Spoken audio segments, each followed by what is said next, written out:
भाई ये जानकर तुम्हारे होश उड़ जाएंगे कि पाकिस्तान, चाइना, बांग्लादेश ये सब मिलकर जो भारत को तोड़ने का पूरा जाल बुन रहे हैं, साजिश रच रहे हैं ना। भारत एकदम क्लियर मैसेज के साथ ये कह रहा है कि जो हमको तोड़ेगा हम उसको तोड़ कर रख देंगे। दो तीन खबरें हैं इसमें, देखो। पहला चीज तो उल्फा-आई की तरफ से क्लेम किया जाता है कि भारत की तरफ से ड्रोन अटैक और मिसाइल अटैक किए गए। उल्फा-आई के बारे में पहले जो नहीं जानते वो समझ ले, ये एक ऐसा आतंकी संगठन कह सकते हैं जो असम को तोड़ना चाहता है, नॉर्थ ईस्ट को तोड़ना चाहता है, भारत को अलग करना चाहता है नॉर्थ ईस्ट से। तो अब ये क्लेम करता है कि इंडियन आर्मी ने उनके ऊपर अटैक किया। पहले तो ये कहते हैं कि ड्रोन अटैक हुए, फिर कहते हैं कि मिसाइल अटैक भी हुई और रॉकेट जो भी ये कहते हैं, क्योंकि मिसाइल जैसे ब्रह्मोस और ये सब होती है, अगर ये गिरती तो और तबाही होती।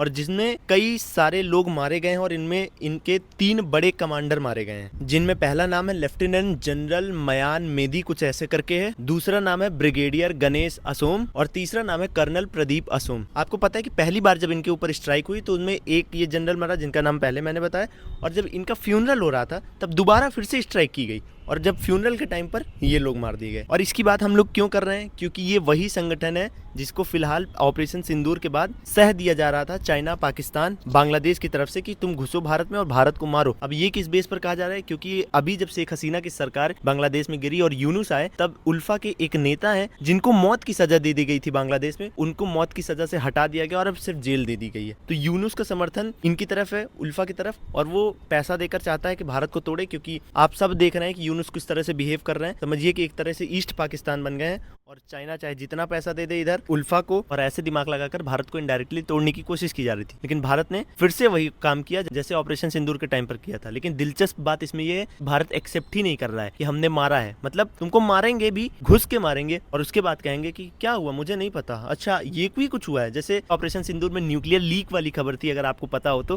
भारत ने प्रेस ब्रीफिंग के समय तब भी यही कहा था कि अच्छा ऐसा भी कुछ हुआ है क्या। सेम वही हाल यहाँ पे। अब ये अटैक करना क्यों जरूरी था? देखो, चाइना दिमाग प्रॉपर तरीके से लगा रहा है। एससीओ बैठक में जब राजनाथ सिंह ने साइन नहीं किया था तब उन्होंने हमारे ऊपर बैन लगा दिए थे रेयर मिनरल्स को लेकर और ये सब। तो म्यांमार में कई ऐसे इलाके हैं जहां पे रेयर अर्थ मिनरल्स पाए गए हैं। अब उनको भारत लाना है तो जाहिर सी बात है ये रास्ता साफ करने पड़ेगा ना। बीच में जो कीड़े मकोड़े बैठे हुए, उल्फा वही कीड़ा मकोड़ा है जो म्यांमार बॉर्डर पर बैठ के भारत को तोड़ने का साजिश करता है। इससे पहले 2024 में भी इनके ऊपर हमला किया गया था, फिर ये शांत हो गए थे। लेकिन ऑपरेशन सिंदूर के बाद जब पाकिस्तान अपनी तरफ से नहीं कुछ कर पा रहा है तो इधर से दिमाग लगाकर उल्फा को पैसे देकर, इधर बांग्लादेश की तरफ से, चाइना की तरफ से इनको उठाया गया कि फिर से तुम भारत के खिलाफ एक्टिव हो और भारत में आतंकी गतिविधियों को अंजाम दो। अब उल्फा कह रहा है कि हम भारत के ऊपर अटैक करेंगे, जबकि भारत एक्सेप्ट ही नहीं कर रहा है। और जो न्यू नॉर्मल पॉलिसी है वो तो सब जान रहे हैं कि अगर गलती से भी ये कर दिया और ये चीज़ प्रूफ मिल गए तो इनका क्या हाल होगा। इसका एक ट्रेलर भारत ने अभी दिखा दिया है। जय हिंद, जय भारत।